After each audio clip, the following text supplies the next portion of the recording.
Salut à tous et bienvenue dans la chaîne d'émotion des technologies éducatives et des ressources pédagogiques informatiques. Joseph Bamal et je suis heureux de poursuivre la petite aventure entamée par la présentation d'applications qui peuvent être utilisées par les enseignants dans le cadre de leur vie professionnelle et même au-delà.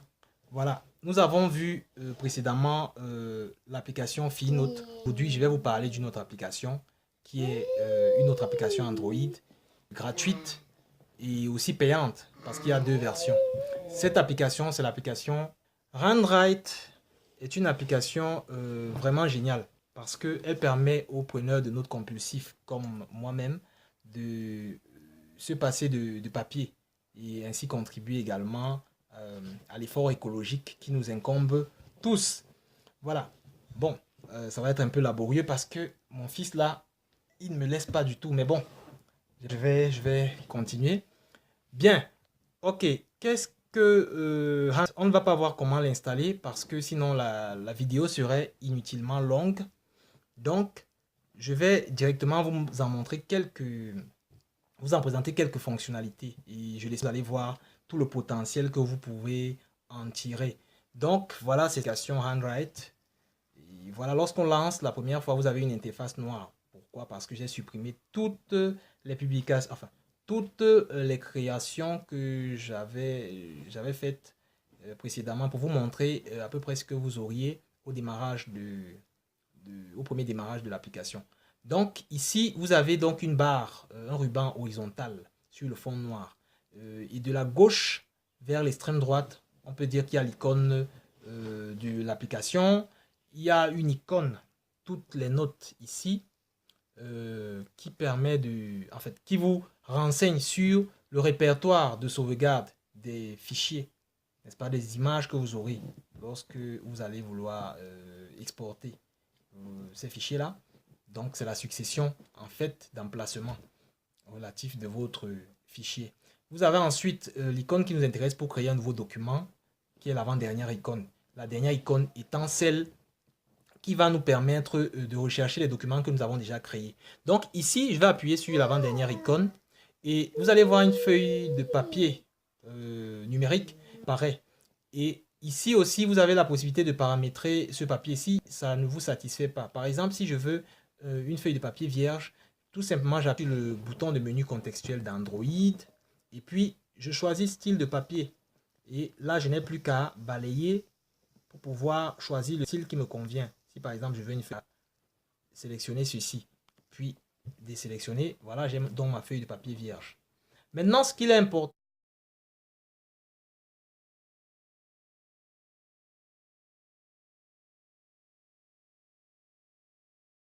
de noter que dans Handwrite, vous n'écrivez pas n'importe où, mais vous écrivez dans un cadre bien précis. Et ce cadre, vous pouvez l'observer, il est délimité.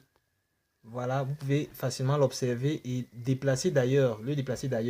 C'est ce cadre que vous voyez et dans lequel vous pouvez voir des lettres A et B. C'est à l'intérieur que vous écrivez. Voilà, et la ligne horizontale qui est en dessous de A et B va vous permettre d'être un repère à écrire et d'écrire droit. Voilà. Maintenant, il est important également de savoir que l'application se comporte de manière à ce que chaque fois que vous commencez à écrire et que tant que votre doigt est en contact avec l'écran du téléphone, le mot n'est pas écrit. Lorsque vous relâchez, le mot est considéré comme terminé. Donc, si je veux écrire, par exemple, réunion, ici, bon, déjà, je vais vous faire remarquer que au niveau de la barre horizontale en bas, voilà, j'ai un crayon, une icône de crayon en surbrillance, tout simplement parce que pour manifester le fait que je sois prêt à écrire. Et il faut toujours vérifier la couleur avant de commencer à écrire. La couleur, c'est la deuxième icône. Donc, ici, je choisis la couleur, par exemple, la bleue. Voilà, je vais bien vérifier que c'est la couleur bleue, tout simplement parce qu'il y a une icône bleue à côté. Voilà, donc, lorsque je sélectionne, je peux commencer à écrire. Si je veux écrire réunion, je vais donc écrire à l'intérieur de ce cadre. Oui, là où il y a A et B. Donc, je vais écrire réunion. Lorsque j'ai terminé, voilà, vous avez donc réunion qui est inscrit là. Même si je change de style de papier, comme je vous ai montré tout à l'heure, voilà, il n'y aura toujours pas de problème. J'ai réunion qui est là. Maintenant, là, il n'y a pas de problème parce que j'ai écrit sans vraiment relâcher le clavier. Mais si vous voulez écrire plus long avec plusieurs syllabes, par exemple, si je veux écrire le mot préparatoire, là, si jamais je continue à tenir mon téléphone de cette manière, ça va être assez difficile parce que j'ai un écran qui est petit. Si, au contraire de tout à l'heure, j'ai l'intention d'écrire un mot beaucoup plus grand que ne me permet, beaucoup plus long que ne me permet mon écran, alors je peux être confronté à un problème. Il suffit que je veuille écrire préparatoire. Voilà, vous vous rendez compte de ce que lorsque je vais écrire la suite des... L'application va considérer cette suite-là comme s'il s'agissait d'un mot à part, d'un nouveau mot. Donc, pour éviter cela, je vous conseille d'utiliser votre terminal, téléphone ou tablette, non pas de manière verticale, mais plutôt de manière horizontale, c'est-à-dire en paysage. De manière horizontale, c'est un portrait. Ça limite la largeur de l'écran de contact, alors que de manière horizontale, vous êtes en paysage et vous avez beaucoup plus d'espace pour pouvoir écrire vos mots en entier. Donc, c'est ce que je vous conseille. Voilà. Donc, je vais quand même écrire un mot parce que j'ai entré l'édition. Voilà, réunion utile. On écrit n'importe quoi. On peut aller à la et continuer à écrire. On peut même changer de couleur pour continuer à écrire. Couleur rouge. Écrire. Voilà. J'écris, j'ai pas une calligraphie très belle. C'est la raison pour laquelle vous pouvez constater que mon écriture n'est pas esthétiquement parlant très bonne. Mais déjà, ce qu'il y a de bien, c'est que le rendu est assez fidèle à votre propre main d'écriture. C'est peut-être pour cela que l'application s'appelle Handwrite. Donc, vous allez reconnaître votre écriture assez facilement. C'est un des avantages.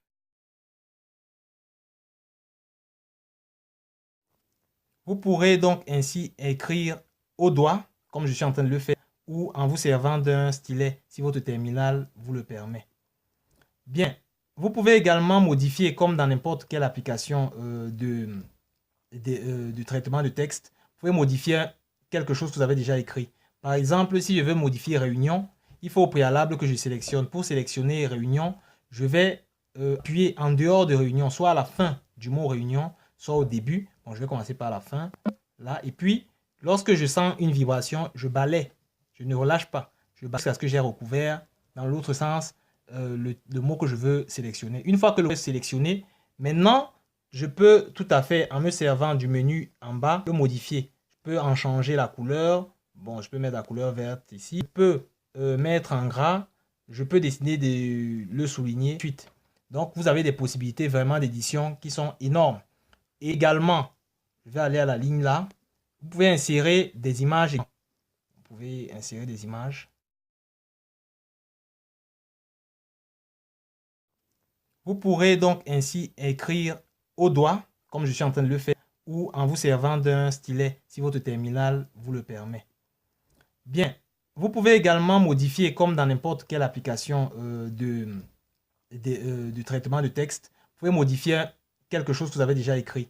Par exemple, si je veux modifier réunion, il faut au préalable que je sélectionne. Pour sélectionner réunion, je vais appuyer en dehors de réunion, soit à la fin du mot réunion, soit au début. Bon, je vais commencer par la fin, là. Et puis, lorsque je sens une vibration, je balaie. Je ne relâche pas. Je balaie jusqu'à ce que j'ai recouvert, dans l'autre sens, le mot que je veux sélectionner. Une fois que le mot est sélectionné, maintenant, je peux tout à fait, en me servant du menu en bas, le modifier. Je peux en changer la couleur. Bon, je peux mettre la couleur verte ici. Je peux mettre en gras. Je peux décider de le souligner ensuite. Donc, vous avez des possibilités vraiment d'édition qui sont énormes. Et également, je vais aller à la ligne là. Vous pouvez insérer des images. Pour pouvoir insérer des images, nous avons le choix.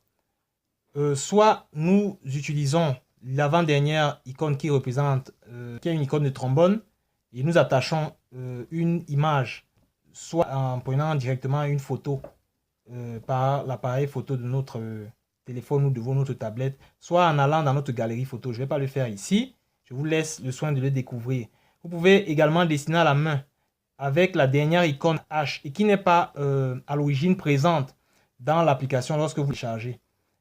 Pour pouvoir avoir cette possibilité, il faut, en plus de l'application Handwrite que vous aurez téléchargé, télécharger également l'application Handdraw du même éditeur, H-A-N-D-R-A-W. C'est une application qui vous permet de dessiner.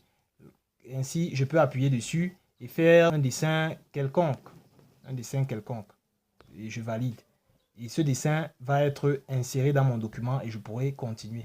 Bien, autre chose d'assez, c'est que lorsque vous travaillez sur Handwrite, prenez également la peine de renommer le fichier. Vous renommez le fichier là, vous écrivez quoi peut-être, je vais appeler essai. Voilà, essai 1. Voilà, bon, j'ai écrit essai.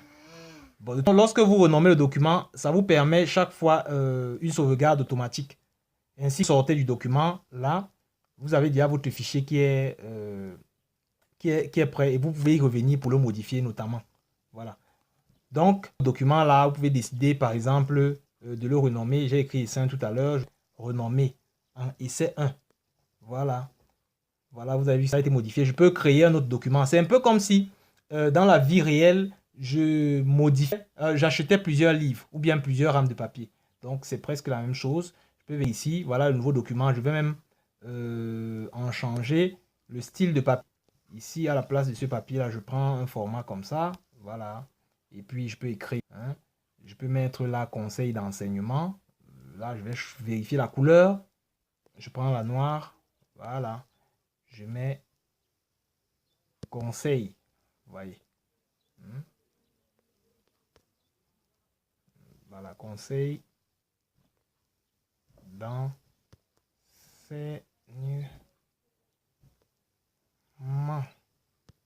Voilà, comme j'ai écrit en 2 mots, je vais devoir de manière artificielle réunir ces mots-là. Bien. Vous pouvez donc ainsi écrire d'énormes papiers et d'énormes de longs documents et vous passez ainsi de papier physique. Lorsque je sors, j'ai donc déjà un nouveau document et je peux le modifier. Maintenant, au cas où je voudrais quand même avoir une trace physique de mon travail, tout ce qu'il me reste à faire, c'est tout simplement d'ouvrir mon menu contextuel et d'appuyer sur exporter. Et dès lors, le document va être avec succès vers l'emplacement, soit que j'aurais choisi, soit l'emplacement par défaut. Je n'aurai plus qu'à ouvrir et puis là, je vais pouvoir apprécier mon document. Voilà, vous allez voir l'image, en fait le fichier, le voici, le fichier prêt à être imprimé. Voilà donc quelque chose d'assez génial. Vous pouvez écrire comme ça plusieurs documents et le jour où vous en avez besoin de manière physique, vous allez simplement récupérer ce fichier et vous l'imprimer.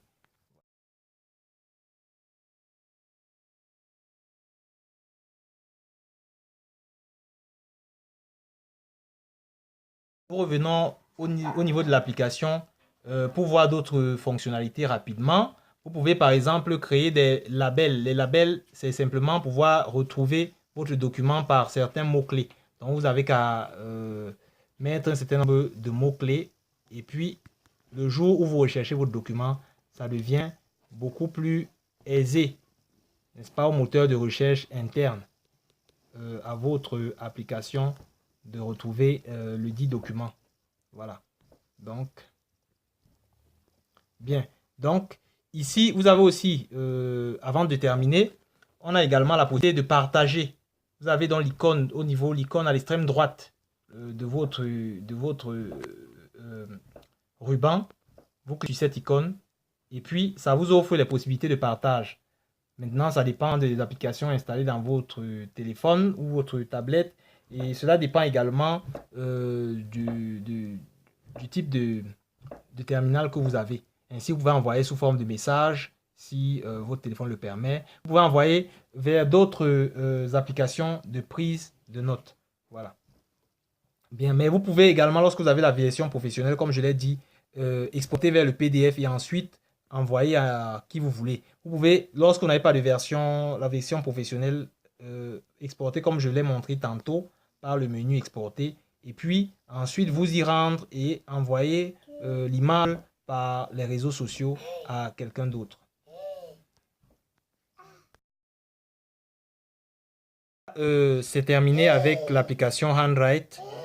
J'espère que cela aura donné envie et curiosité à plusieurs et j'espère que vous allez chercher à en savoir plus.